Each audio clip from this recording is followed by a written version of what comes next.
Welcome back, city builders. If you're starting a new city in City Skylines 2 in 2026, I want to help you avoid a lot of early frustration.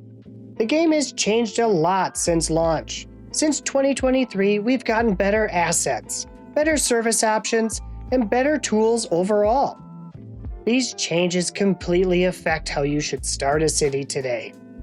So, in this video, I'm walking through my top 10 things to have and do when starting a new city in 2026. This is for brand new players or for experienced city builders who just want a smoother, smarter start. And if there's something you think is essential that I don't cover, I'd love for you to share in the comments. Alright, let's start at the very beginning. Before you place a single road, head over to Paradox Mods. Some of the best assets in the game right now are completely free, and they fundamentally change how early cities work. My top 3 region packs are the USA Southwest Pack, the Netherlands Pack, and the UK Pack. These packs give you more service buildings, more realistic footprints, better visual variety, and far more cost-effective early options.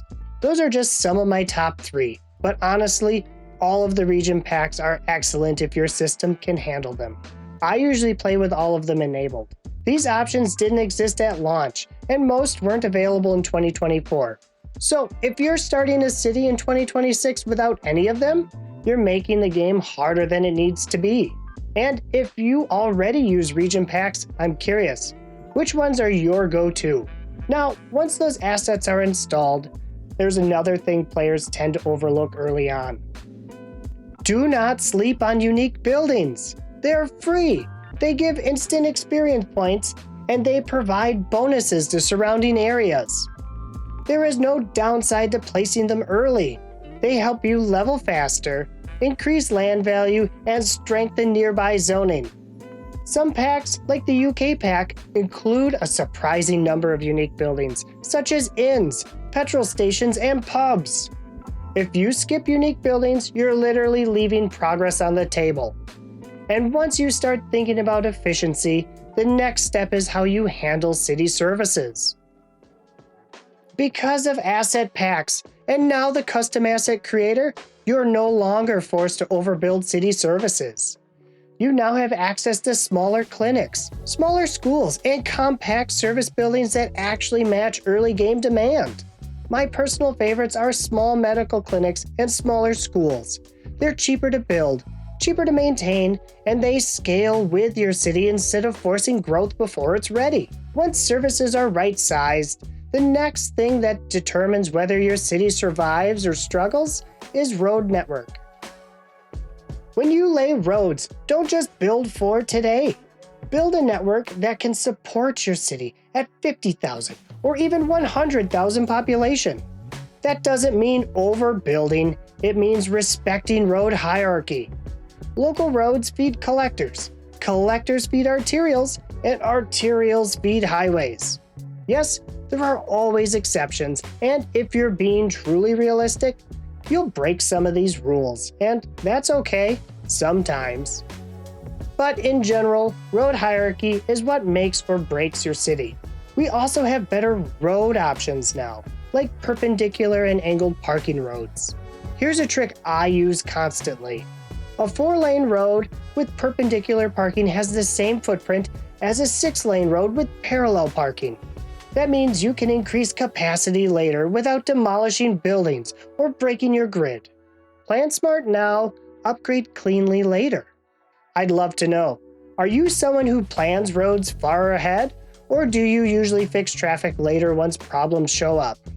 Once roads are in place, zoning decisions start to matter a lot more than people realize. Zone for current demand, but think about future needs.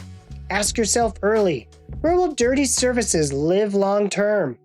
Do I want schools integrated into neighborhoods? Am I okay making exceptions later? As your city levels up, new services unlock, expectations rise, and citizens will demand more. Now, even with good zoning, a city won't last long if its economy isn't stable. Specialized industry is not optional. It's one of the strongest foundations of a stable early city. Two industries matter most early on: agriculture and stone mining. Agriculture provides steady production, low overhead, and reliable supply for food and beverage businesses that early commercial zones depend on. Stone mining is even better early. As zoned buildings upgrade, especially as your city matures, they require stone products.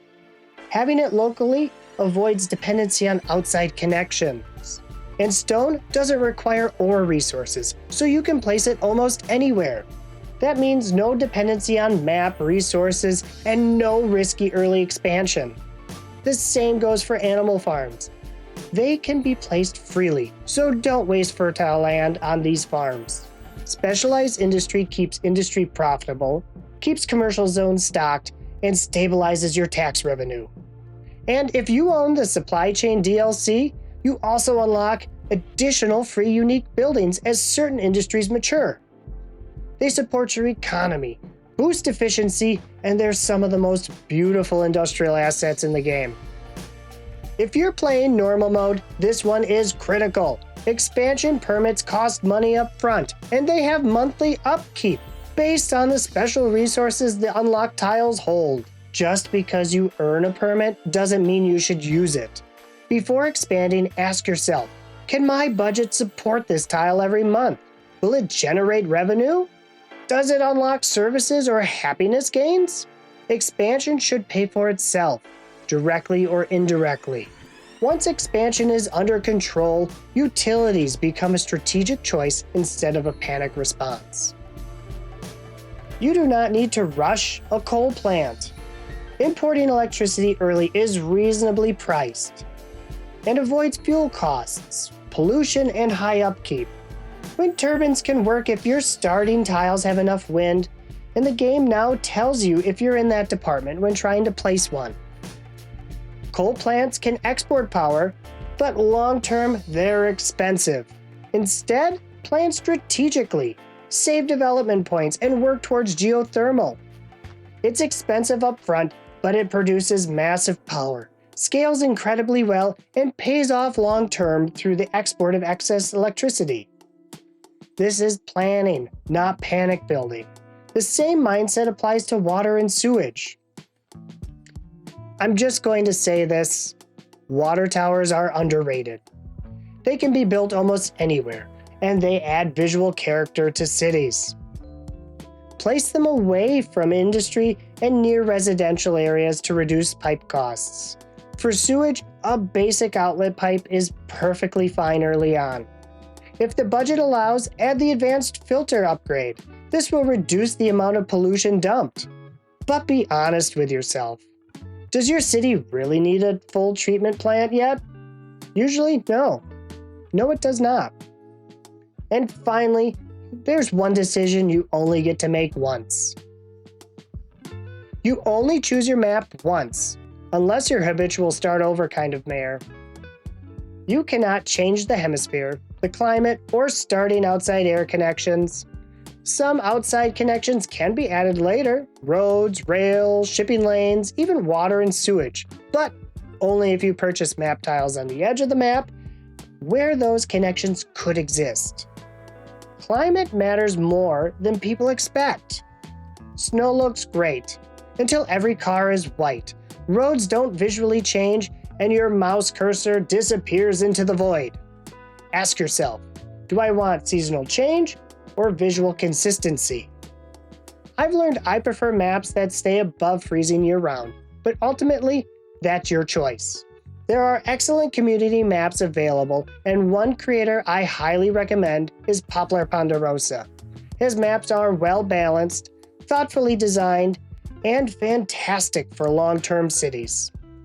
Your map sets the tone for everything that follows, so choose intentionally. And if you have a favorite map or map maker, drop them in the comments. I'm always looking for new ones to try. All in all, Cities Skylines II has matured. If you're starting a city in 2026, you have better tools, better assets, and better strategic options than ever. The key isn't building bigger, it's building smarter. If this helped you, zone this channel to higher density by liking this video and subscribing. And a quick thank you to my channel members. Your support helps make videos like this possible. If you want to support the channel and get early access, the join button is down below. And tell me in the comments, what's the first thing you always set up in a new city? Thanks for watching, and as always, create cities and control chaos. I'll catch you in the next one. Have a great day.